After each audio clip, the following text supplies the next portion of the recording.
Bismillahirrahmanirrahim. Assalamualaikum warahmatullahi wabarakatuh.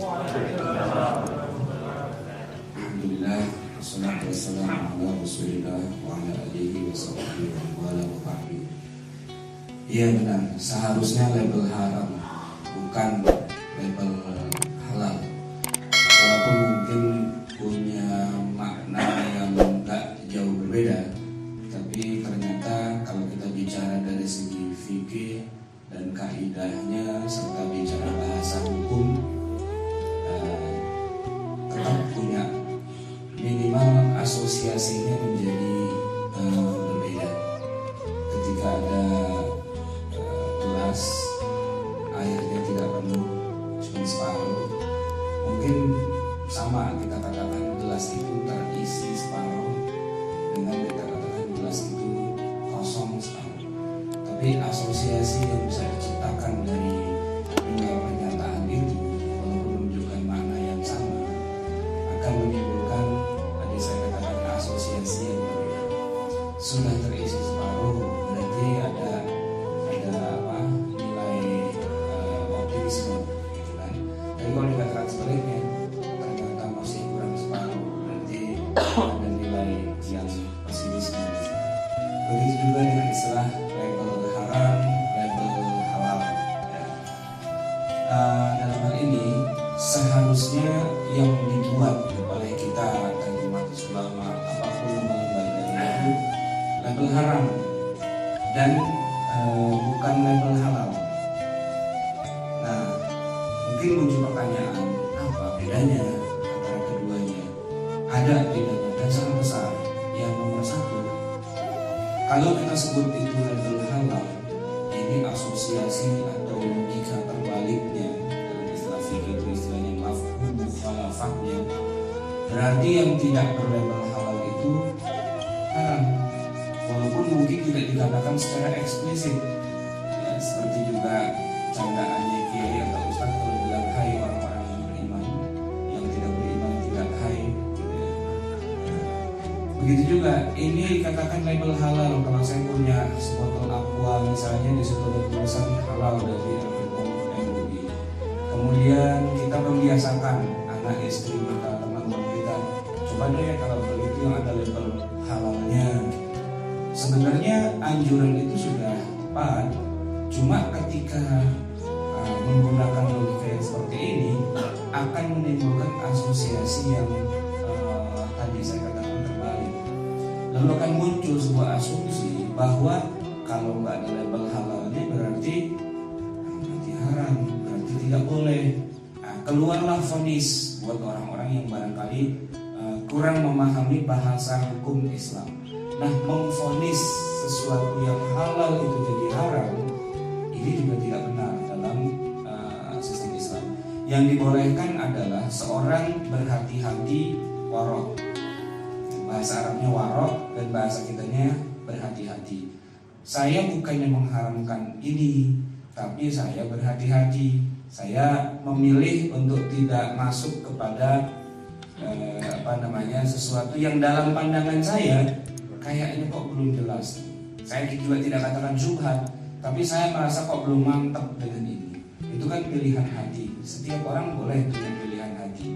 Tapi ketika dia melangkah satu langkah lagi, dia katakan berarti yang tidak punya label halal itu adalah haram.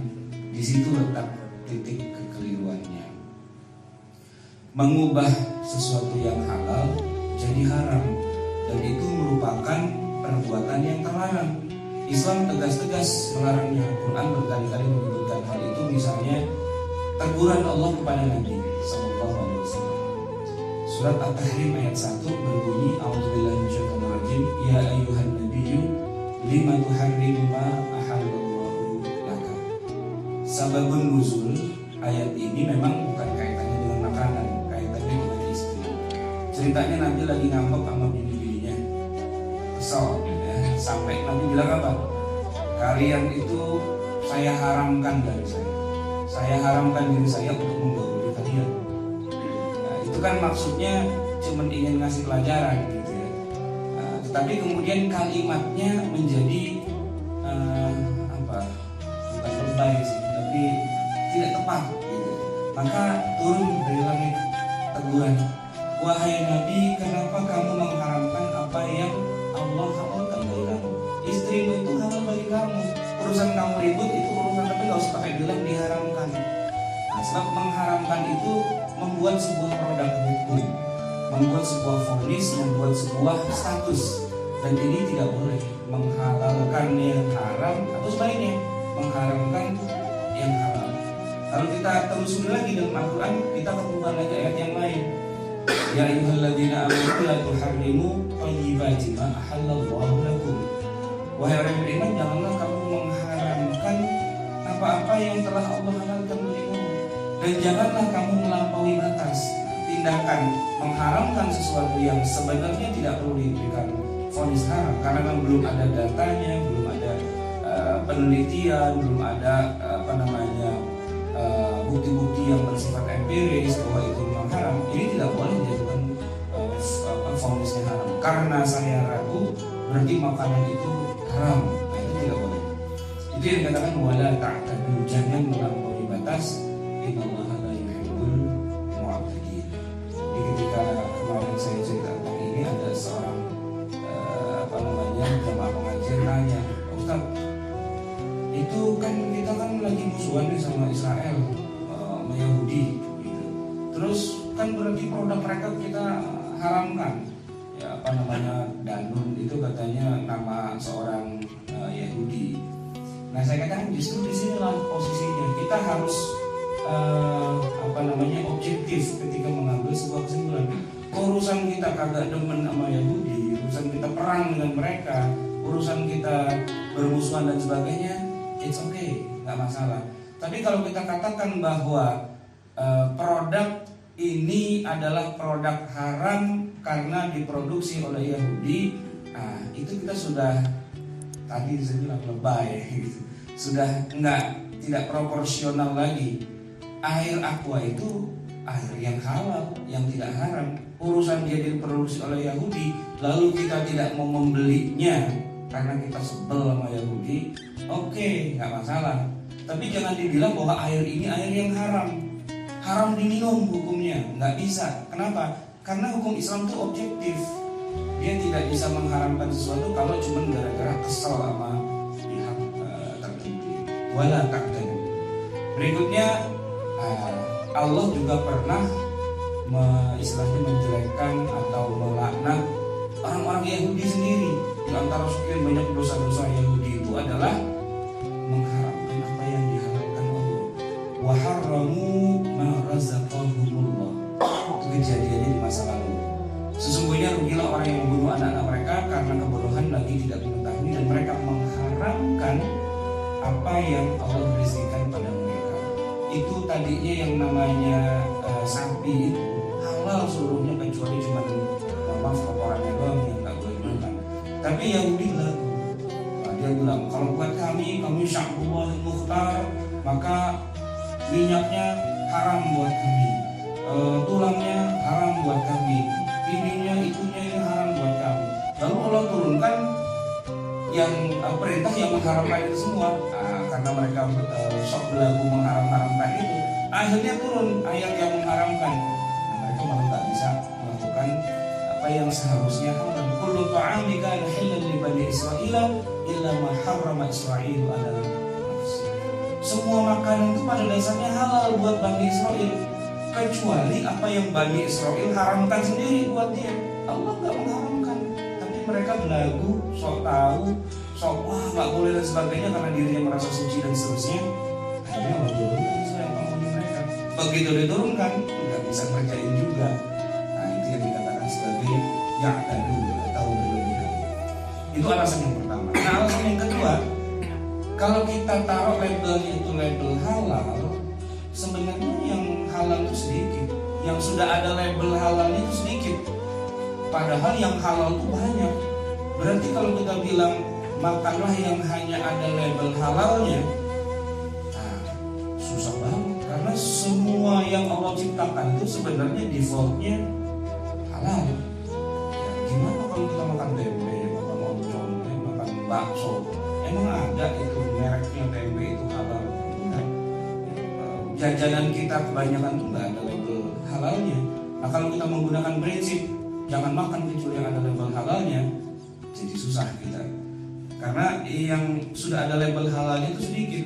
Nah, yang tidak berlabel halal lebih banyak dan belum tentu haram.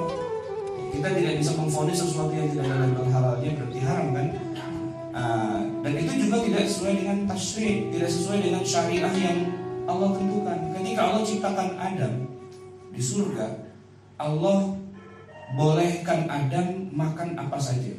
Semua makanan yang di surga silahkan dimakan, kecuali satu, buah-buahan yang ada pada pohon ini. Bahkan jangan itu dekati saja tidak boleh. Wala taqraba hadhihi syajarah. Maka kalau seandainya dibalik, ya, makanlah ini. Ya, semua boleh dimakan asalkan ada perintahnya. Ya berarti panjang banget peraturannya. Gitu ya. Peraturannya dibikin simple. Semua silakan makan kecuali ini. Nah begitu Adam turun ke muka bumi juga begitu. Syariat-syariat yang Allah turunkan kepada para nabi berikutnya, semua pada dasarnya halal kecuali yang disebutkan keharamannya, entah disebutkan namanya secara eksplisit atau disebutkan kriterianya atau disebutkan penyebabnya, ilahnya kenapa dia jadi haram dan seterusnya, barulah itu haram. Selebihnya adalah sesuatu yang halal. Sebagaimana yang kita baca dalam ayat wallazi ja'ala lakumul arda dhalulan famshu fi manakibiha wa kulu min rizqihi wa ilaihi nusyur. Dialah yang telah menciptakan untukmu bumi dhalulan jadi mudah, famshu fi manakibiha, berjalanlah di muka bumi ini, wa kulu min rizqihi, makan semua rezeki yang Allah berikan itu. Karena pada dasarnya semuanya halal, kecuali nanti yang Allah haramkan. Nah itu kalau kita pasang labelnya label halal, bukannya tidak boleh, tapi jadi ribet, logika fikihnya nggak jalan. Walaupun dia pakai MUI, saya ini agak banyak belajar sedikit lah ilmu mantik dan ilmu kaidah usuliyah, kaidah fikihiyah. Ketika mengharamkan, dia bikin labelnya bukan label halal, tapi harusnya label haram. Teliti makanan tersebut, kalau memang terindikasi, terbukti ya, bahwa ada kriteria haram di dalamnya, kasih label haram, blok, selesai. Nah, maka umat Islam dikatakan kalau yang ada label haramnya jangan dimakan. Nah kalau kita pasang labelnya haram, nah, ini lebih manusiawi, lebih pas secara hukum. Karena yang tidak berlabel haram berarti halal, sesuai dengan tadi yang Allah tentukan. Wa kulu min rizqihi, makanlah semua. Pada dasarnya semua halal dulu, baru dia jadi haram kalau memang masuk dalam kriteria. Hanya yang haram yang tidak boleh dimakan, itu kita sepakat. Hanya yang haram yang tidak boleh dimakan. Nah sekarang kita masuk kepada pertanyaan yang sesungguhnya, yaitu kriteria makanan yang haram. Sebenarnya tema besarnya sih ini, bagaimana kita membedakan mana makanan yang halal, mana yang haram. Nah, bukan pelajari mana yang halal, tapi pelajarilah mana yang haram. Kalau kita tahu mana yang haram, ya sudah, berarti yang di luar dari itu hukumnya halal, kan selesai. Nah ini air putih ini halal. Halal. Sini. Gak ada merek yang ini lagi. Baik, kalau kita bicara kriteria makanan ya, yang haram, kita bagi dua dulu makanan itu berdasarkan bahan bakunya, asalnya. Yang pertama, makanan itu kita pilah berdasarkan apakah dia terbuat dari hewan atau bukan ya. Kita ambil dari yang bukan hewan, istilahnya non hewani. Baru yang kedua, kita bicara makanan yang sumbernya memang dari hewan-hewan. Karena hewan-hewan ini punya hukum tersendiri. Karena kan dia asalnya makhluk hidup, punya nyawa, terus dimakan. Nah ternyata ada ketentuan yang lebih spesifik dan unik ketimbang sesuatu yang sifatnya kayak tumbuh-tumbuhan, minuman dan sebagainya. Nah kriterianya sebenarnya tidak terlalu banyak. Cuman nanti apakah satu makanan atau minuman itu masuk dalam kriteria itu, nah itu mungkin yang bisa banyak uraiannya. Tapi kalau kriterianya itu sedikit sebenarnya. Kita bicara yang pertama dulu, yang non hewani. Kriteria pertama, bahwa makanan itu haram kalau dia merupakan benda najis. Semua yang najis otomatis haram dimakan. Tapi kalau kita balik, nggak berlaku. Semua yang haram belum tentu najis. Paku payung yang karatan itu haram dimakan, tapi belum tentu najis, ya kan? Tang itu haram dimakan. Nggak boleh kita telentang, bisa mati. Tapi tang tidak najis, jadi orang boleh sholat sambil ngantongin tang. Tapi tidak boleh menelan tang. Jadi yang najis itu sudah pasti haram dimakan. Tapi yang haram dimakan belum tentu najis. Kemarin ada jemaah pengajian nanya, Ustaz, kalau saya sholat ngantongin rokok boleh enggak? Kan rokok haram. Ya rokok emang haram, tapi haramnya itu kan bukan najis. Jadi orang kalau habis wudhu pegang rokok nggak batal. Yang nggak boleh dia ngerokok. Tapi kalaupun dia ngerokok juga nggak batal juga wudhunya, kecuali lagi puasa, ya kan? Urusan rokok itu haram, dia pakai pendapatnya Majelis Tarjih Muhammadiyah atau MUI, it's okay, itu haram. Tapi dia bukan benda najis. Nah kalau tidak najis, ya nggak masalah. Jadi kalau najis itu haram, tapi kalau haram dimakan ya. Tapi kalau haram dimakan itu belum tentu najis. Oke, nanti akan kita detailkan lagi. Kriteria yang kedua, terkontaminasi najis. Barang itu sebenarnya tidak najis, tapi kejatuhan benda najis ke dalamnya. Nah itu juga termasuk yang haram dimakan, ya. Nanti akan kita uraikan lebih dalam. Berikutnya memabukkan. Jadi benda yang sifatnya kalau dikonsumsi, dimakan, diminum, dihirup, dihisap, disuntik dan seterusnya, bisa membuat yang mengkonsumsinya itu mabuk, berarti benda itu adalah benda yang haram untuk dimakan. Nggak peduli namanya. Kadang-kadang namanya bir, tapi karena dia tidak memabukkan, ya tidak mabuk. Bir peletok orang Betawi, itu namanya bir, ya kan? Tapi nggak memabukkan, nggak apa-apa. Kalau kita makan di AW itu ada root beer, ya kan? Namanya bir. Dan ternyata kalau diteliti, ternyata bir itu bukan nama minuman. Bir itu ternyata nama pohon, nama tumbuh-tumbuhan, yang mana akarnya itu memang diolah menjadi minuman. Disebutlah bir. Sama dengan orang Betawi bilang nggak boleh orang Islam minum anggur gitu. Kenapa nggak boleh? Ya karena dulu biasanya emang kalau minuman yang memabukkan itu terbuatnya dari perasan buah anggur yang difermentasi sehingga dia berubah menjadi khamar yang memabukkan. Tapi kalau itu digunakan untuk istilah yang sifatnya umum nggak tepat. Anggur itu enak kok, buah anggur kan biasa-biasa saja, dalam Al-Quran juga disebutkan. Jadi yang menjadi ilat adalah ketika dia memabukkan. Kalau tidak memabukkan, berarti nggak termasuk dalam kriteria tersebut.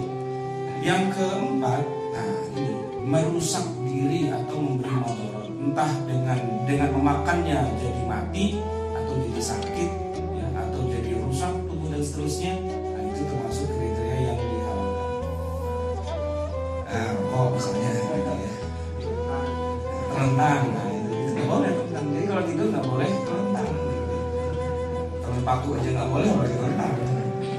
Hak orang lain. Nah, kalau hak orang lain ini keharamannya bukan pada zatnya, ya, bukan pada makanannya, tapi pada bagaimana mendapatkannya. Oke, itu sedikit aja, cuma 1, 2, 3, 4, 5 yang non hewani. Sedangkan yang hewani juga nggak banyak.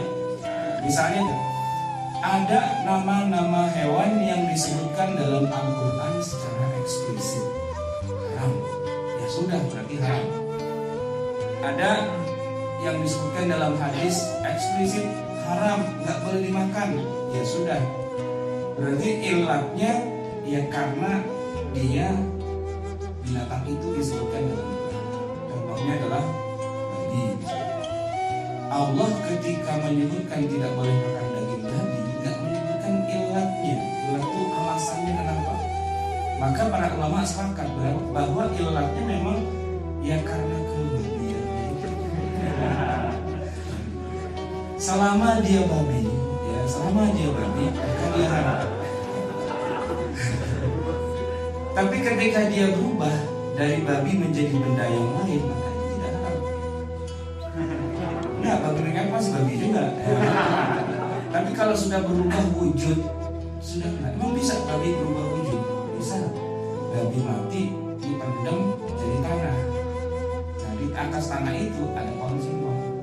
Ini kan singkongnya gede-gede gitu kan, subur. Itu kalau kita bicara logika, sebenarnya singkong itu subur karena di situ ada tanah yang subur gitu kan, yang mungkin saripatinya juga dari babi juga. Tapi kita nggak bisa bilang daging apa yang makan apa? Makan babi. Makan singkong, orang yang dimakan singkong walaupun nanti unsur-unsurnya mungkin diambil dari babi. Tapi kita nggak mengatakan babi yang terbuat apa, singkong yang terbuat dari babi, enggak. Sama juga ada orang rajin nanam pohon cabai, ya kan, pohon cabai itu setiap hari dikencingin anjing. Ya, sampai cabainya itu berbuah, lebat, ranum gitu kan.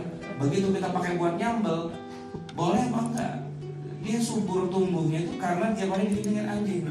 Ya kita nggak bisa bilang lagi makan cabai anjing. Cabai ya cabai aja, nggak bisa dikatakan itu terbuat dari anjing. Kenapa? Karena mungkin iya ada unsur airnya, ada unsur amonia dalam kencing anjing dan sebagainya yang secara unsur kimiawi meresap ke sana. Tapi cabai bukan anjing, singkong bukan babi. Selama dia anjing, selama dia babi, haram. Tapi ketika dia sudah berubah wujud, enggak. Kalau kita lihat fikih zaman dulu, itu para ulama menuliskan ada garam yang terbuat dari babi. Caranya babi itu dibakar sampai gosong berubah jadi arang. Udah berubah jadi arang, jadi udah berubah dari wujud dari benda yang lain. Ya mungkin cara kita udah jadi kayak abu gosok kan gitu ya. Sumbernya babi, tapi kemudian sudah berubah jadi abu, dan kemudian abunya diproses sedemikian rupa akhirnya dia menjadi garam. Nah itu para ulama sepakat mengatakan bahwa garam itu bukan babi, walaupun mungkin asalnya dari sana, tapi sudah mengalami proses istihalah, perubahan wujud. Berikutnya, hewan itu menjadi haram kalau melewati penyembelihan yang non syariah. Detailnya nanti akan kita bahas. Tapi yang jelas kalau penyembelihannya tidak memenuhi syarat, walaupun itu daging, walaupun itu ayam, kambing, sapi dan sebagainya, tapi dia tetap diharamkan. Nah, yang terkait juga adalah bangkai. Hewan yang matinya tidak sesuai dengan ketentuan syariah. Kemudian yang juga masuk dalam ini adalah hewan yang bercakar atau berkuku atau bertaring, hewan buas, di mana dia mencakar ya, atau mengoyak lawannya itu memang untuk memakannya.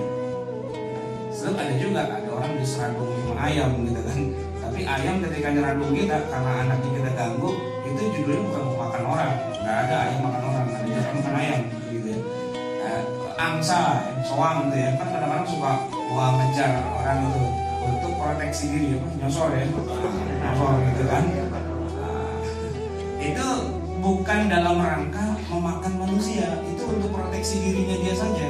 Nah, yang dilakukan oleh elang, ya, pemakan bangkai misalnya, nah itu dia dengan cakarnya, dengan paruhnya, dengan taring kalau binatang buas yang lain seperti serigala, singa dan sebagainya, memang judulnya untuk berburu dan dimakan.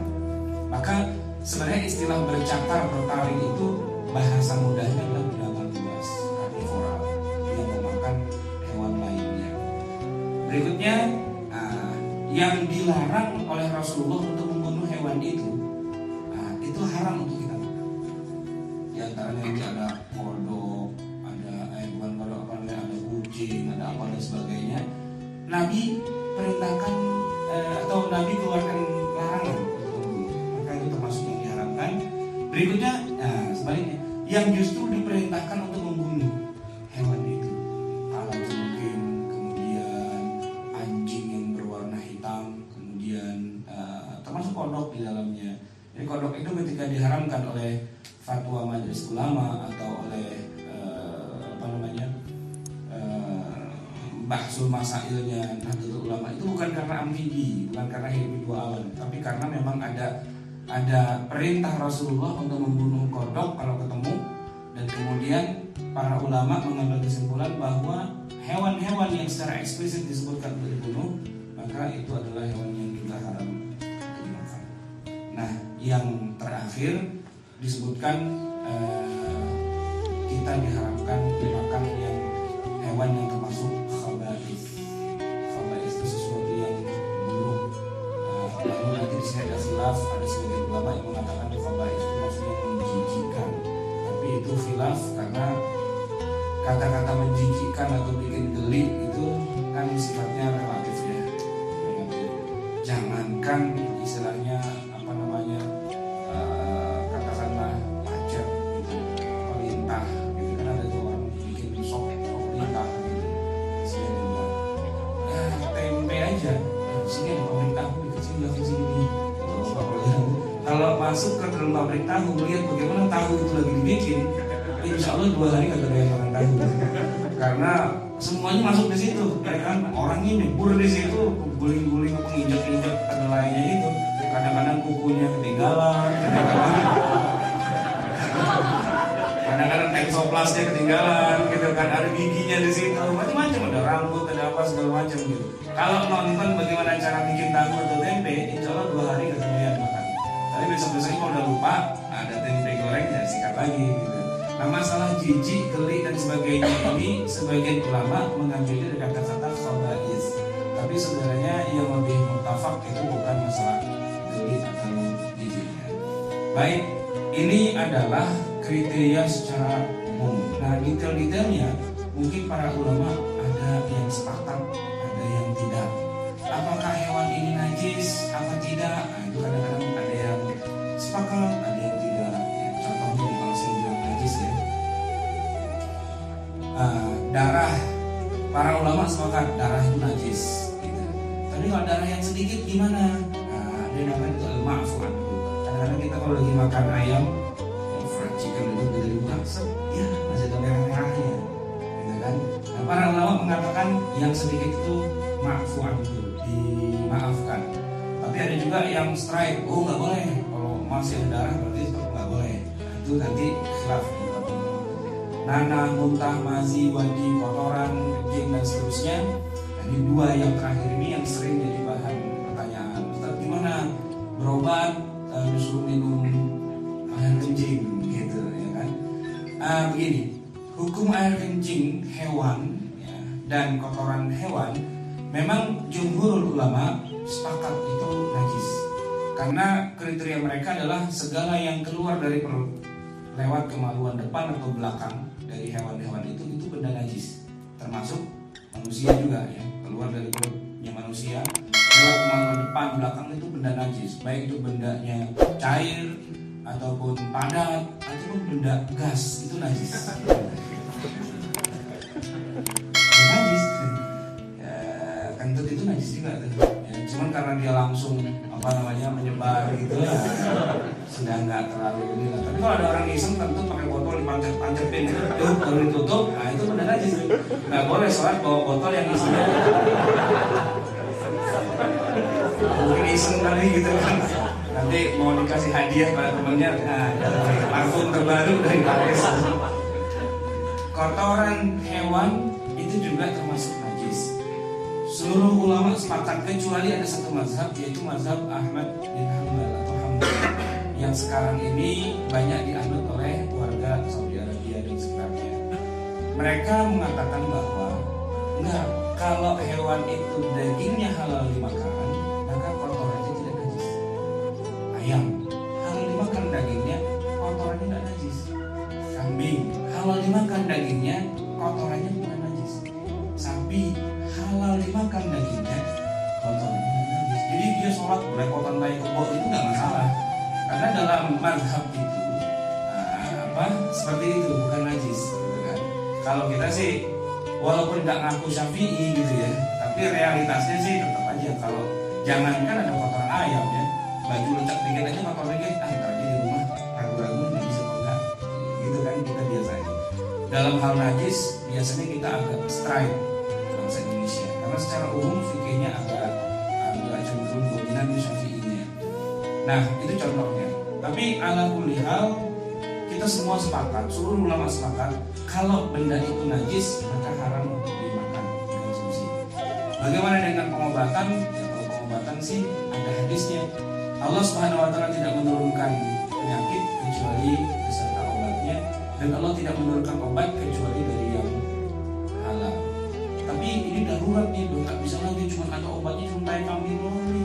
Nggak perlu haton gitu. Kata orang sih kalau makan tai kambing dari 5 biji langsung hilang gatalnya.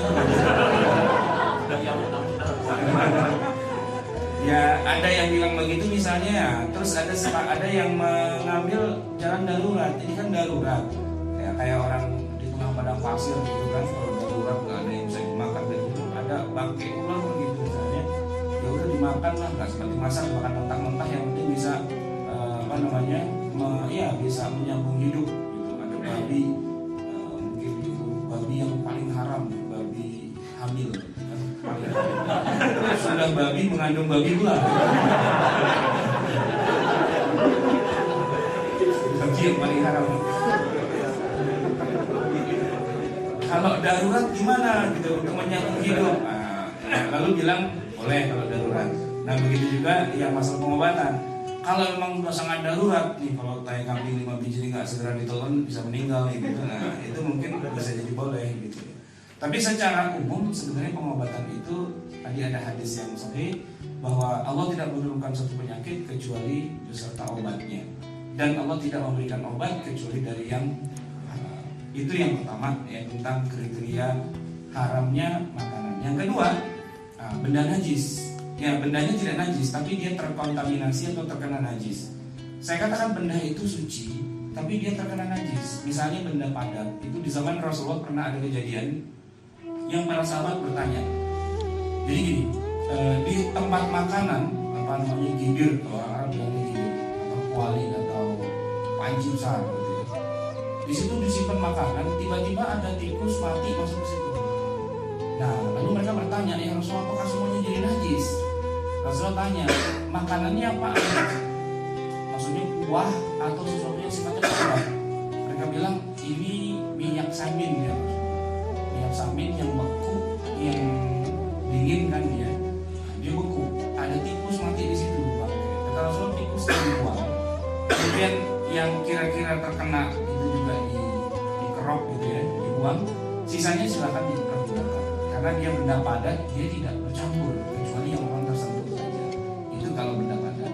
Sedangkan kalau benda cair, maka dilihat apakah benda cairnya itu banyak atau sedikit.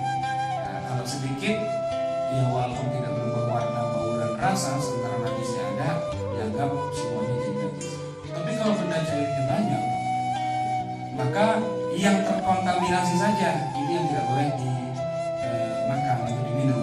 Tapi selebihnya yang tidak terkontaminasi nggak masalah. Air di laut misalnya, itu kan banyak sekali. Kalau kejatuhan ada bangkai ayam atau bangkai anjing gitu. Nah itu yang terkena wilayah itu saja. Dengan melihat 3 indikator, warna, rasa, dan aroma. Kalau warna berubah, rasa berubah, aroma berubah di sekitar itu, nah itu najis. Tapi yang agak jauh-jauh sana enggak. Karena jumlah air laut banyak dan najisnya sedikit. Termasuk juga air sungai. Air sungai apalagi dia kan mengalir. Tapi kalau jumlah air sungainya sejumlah najisnya ya repot juga. Kayak kali Ciliwung itu najisnya kebanyakan gitu. Banyakan najisnya sama airnya gitu kan. Nah itu juga nggak boleh juga, termasuk yang najis juga yang tidak boleh diminum. Nah tadi benda gas ya, benda gas itu ya tadi kalau orang iseng. Berikutnya, nah ini memabukkan.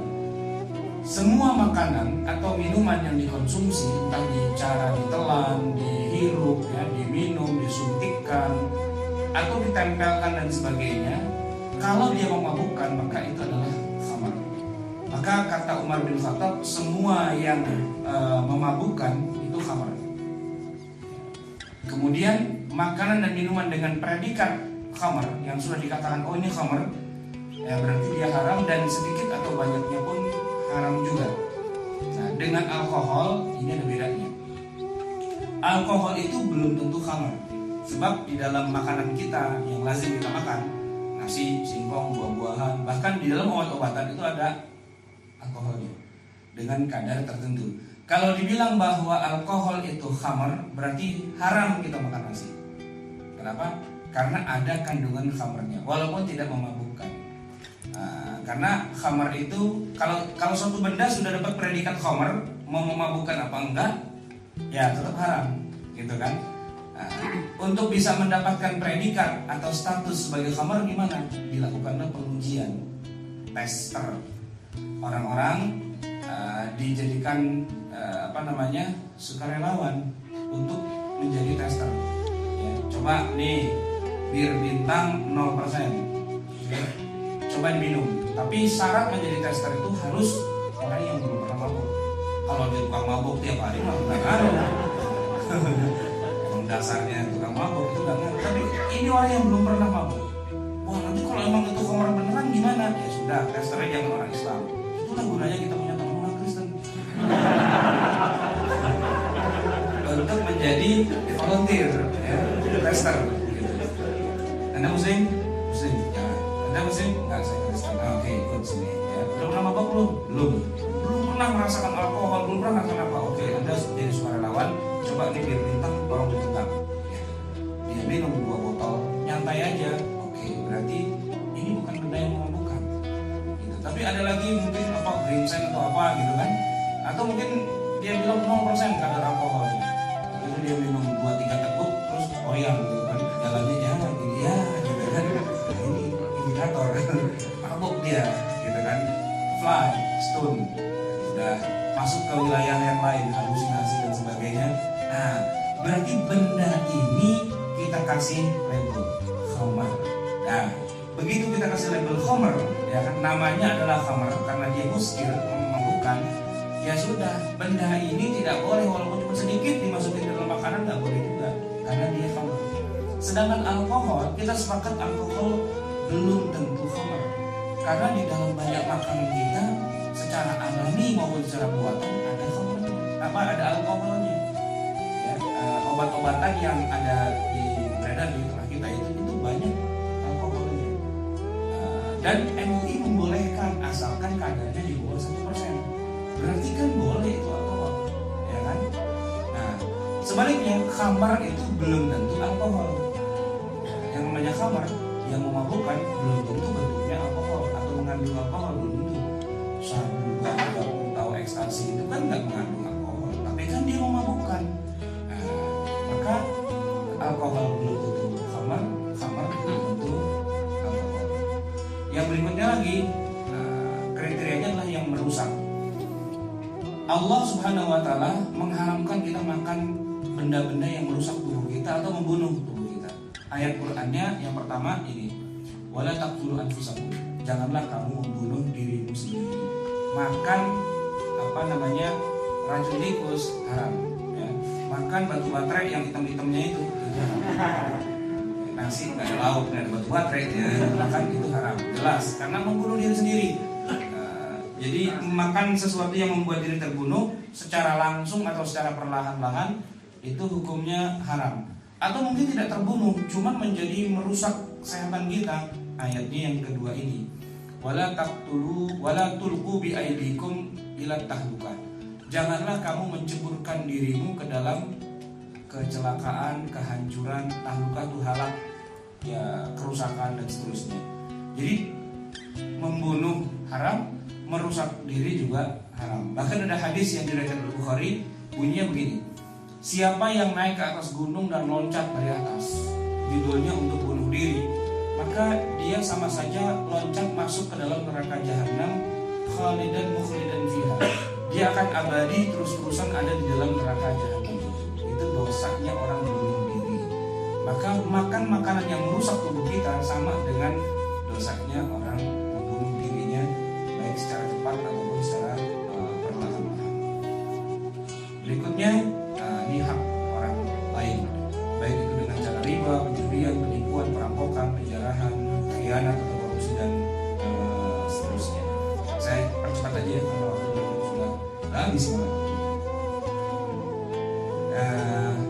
Tadi yang disebutkan eksplisit haram misalnya daging babi atau anjing, kemudian sembelihan yang non syariah dan bangkai itu mencuri bangkai yang halal itu ada dua, ikan dan belalang serta yang tidak punya darah kayak nyamuk atau lalat dan sebagainya, semut gitu ya. Boleh nggak kita minum teh tapi gulanya ada semutnya, kalau semutnya minum gitu kan? Ya boleh, dan itu tidak dikatakan bangkai gitu. Nggak perlu semutnya harus disembelih dengan nama Allah.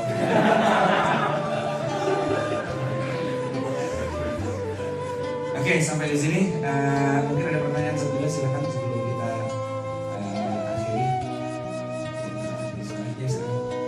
Kalau yang disembelih tidak nama Allah kan ya semuanya bisa kita pantau. Kalau di rumah makan Gini, Bismillah itu bukan merupakan rukun atau kewajiban dalam pendidikan. Ya, Bismillah, kata-kata Bismillah atau menyebut nama Allah tidak merupakan kewajiban. Yang menjadi kewajiban itu adalah pertama yang nyembelih harus seorang muslim atau ahli kitab. Ahli kitab itu bisa Yahudi, bisa Nasrani. Wa ta'amul ladzina utul kitaba hilal. Jadi walaupun seorang muslim kalau dia tidak membaca basmalah tidak masalah. Yang penting dia muslim. Begitu juga orang Kristen atau orang yang kita sebut sebagai ahli kitab, itu nggak masalah. Jadi kalau kita makan daging impor dari Australia, dari negeri-negeri yang notabene mayoritasnya adalah Kristen, nggak masalah. Tapi kalau daging impor misalnya dari India atau dari Jepang, impor daging sapi dari India mungkin nggak ada kali ya. Nggak ada ya. Atau makan di daerah yang komunitasnya bukan Muslim, bukan Kristen, bukan Yahudi, tapi ahli kita Hindu misalnya di Bali misalnya. Nah itu kita harus agak lebih hati-hati. Tapi kalau dari negeri yang Muslim atau negeri yang Kristen dan sebagainya nggak ada masalah. Bahkan Rasulullah SAW pernah dalam satu kejadian beliau dihidangkan hewan yang nggak tahu nih, yang nyembelih adalah dari satu kaum nih, sumbangan dari satu kaum. Kita nggak tahu mereka itu ahli kitab atau bukan, muslim atau bukan, pokoknya sembelihan ini datangnya dari sana. Lalu para sahabat bertanya, ya Rasulullah ini bagaimana urusannya? Maka Rasulullah menjawab dengan jalan keluar yang sangat sederhana. Sambillah antum wa kulu. Ya udah kalian baca aja bismillah dan makanlah. Ya, jadi Islam itu ad-dinu yusrun, agama itu mudah dan memang mudah dalam kondisi yang memang diizinkan atau diberikan peluang untuk bersikap mudah. Oke, lagi. Biar sekarang.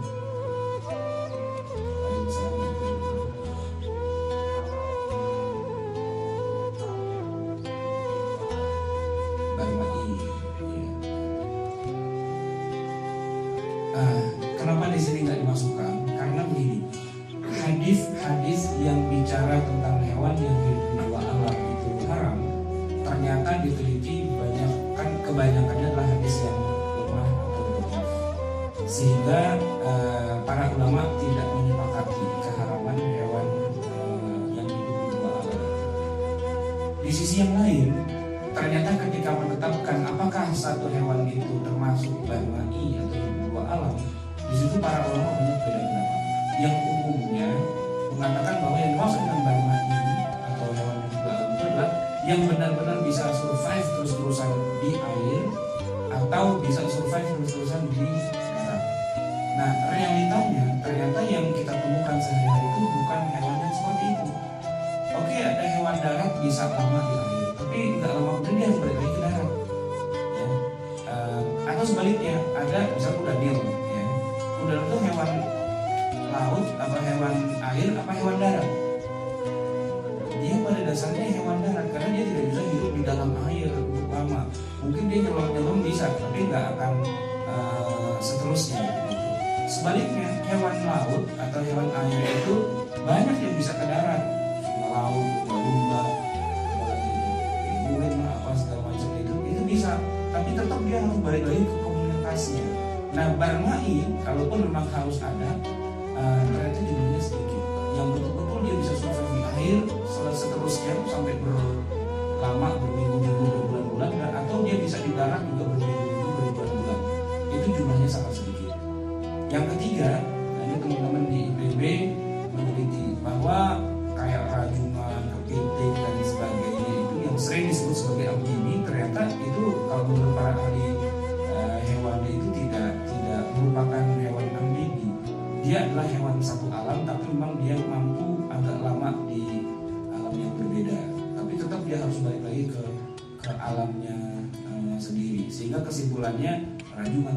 dan sebagainya tidak termasuk yang diharamkan dengan nilai dasar tadi. Oke, lagi?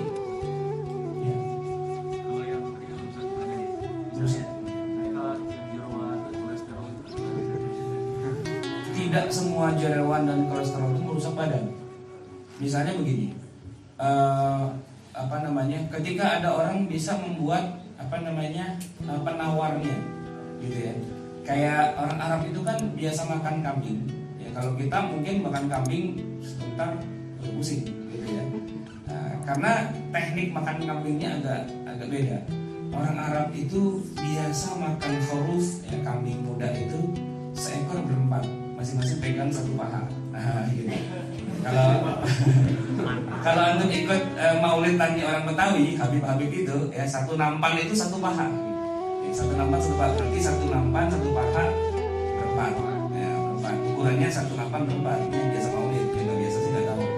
Nah, tapi kenapa kok mereka sehat-sehat saja dan nggak masalah? Ini katanya selain karena alamnya, juga karena cara makannya. Jadi yang namanya asinan, acar dan sebagainya itu nggak kayak kita. Kita kan kalau makan sate nggak makan acarnya. Kalau dia sebelum makan sate, acarnya itu kan makan. Dan itu dalam jumlah yang memang sekiranya mencukupi. Saya sering ngajak tamu dari Saudi, ya, ustaz kita itu kalau makan kambing memang lama, kalau satu paha bisa sendirian. Tapi bawang bombay 3 biji digaruk sendirian itu. Jadi dia makan dulu itu semua antinya gitu ya, dan kemudian seperti itu. Orang-orang Pakistan, India, dan sebagainya makannya semua lemak. Tapi yang namanya makan bawang bombay, wah itu udah kayak kita makan kacang goreng. Dia nggak berhenti banget, sehingga ada terjadi keseimbangan. Maka kita tidak bisa mengatakan daging kambing itu haram karena merusak tubuh. Kalau haramnya karena kita nggak tahu teknik memakannya. Sama dengan orang Arab, kita kasih sambal, mungkin boleh jadi buat dia haram. Kenapa? Sambal itu buat dia, wah ini makanan sangat membahayakan ini. Padahal kalau kita semakin kita cocolin sambal makin enak gitu kan, tapi buat dia itu berbahaya. Dan tidak ada kata pedas dalam bahasa. Dalam bahasa itu nggak ada kata pedas. Saya dari dulu nyari pedas itu bahasa Arabnya apa sih? Nggak ada, karena nggak dikenal di sana. Gitu. Mereka cuma bilang har. Har itu artinya panas gitu. Nah itu kalau kita kasih sambal di depan dia bilang har, dia bilang gitu. Kamu makan sesuatu yang membahayakan, aku mau bawa kata dia gitu. Justru sambal yang begini yang enak gitu kan. Makan nasi sama sambal doang, kalau sambalnya mantap, nasinya panas-panas bisa masuk kita. Kalau dia mungkin tujuan malam nggak keluar dari kamar mandi kan, karena motor buat dia. Boleh jadi Dewan Fatwa Saudi Arabia mengeluarkan fatwa bahwa sambal itu adalah makanan yang mudarat dan haram buat dia. Perutnya agak cocok sama kita. Oke, ada lagi? Ya, silakan.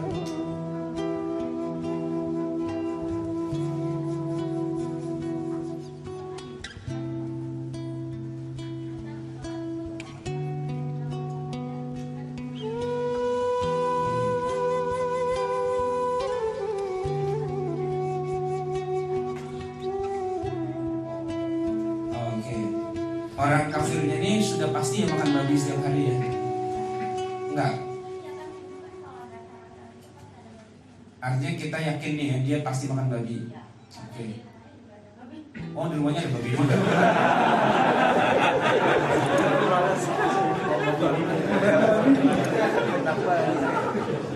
Babinya tuh masih paling haram lah. Ya, kalau memang dia peternak babi dan sebagainya sih sebaiknya menghindari saja gitu. Ya, babinya hamil lagi ya. Nah, kalau dia peternak babi atau memang kita punya indikasi yang sangat kuat bahwa dia memang nggak bisa lepas dari babi lah. Dikit-dikit babi. Terus kita diundang makan ke rumahnya, emang udah zon kita itu sudah mengatakan wah ini kita udah harus hati-hati level 5 nih, ya kan udah sangat besar kemungkinannya mengandung babi. Tapi kalau dia orang kafir biasa-biasa saja, kadang-kadang sih dia makan babi gitu ya. Kadang-kadang dia masuk babi, tapi nggak sering, nggak selalu dan sebagainya. Kayak kita ke hotel bintang 5. Hotel bintang 5 itu biasanya kalau emang internasional itu ada makanan yang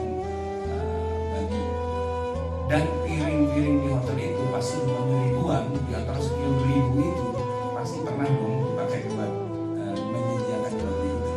Dan saya yakin tidak pernah dilakukan ritual pencucian piring secara hukum Islam, cuci 7 kali salah satunya dengan tanah, pasti nggak pernah dilakukan kan?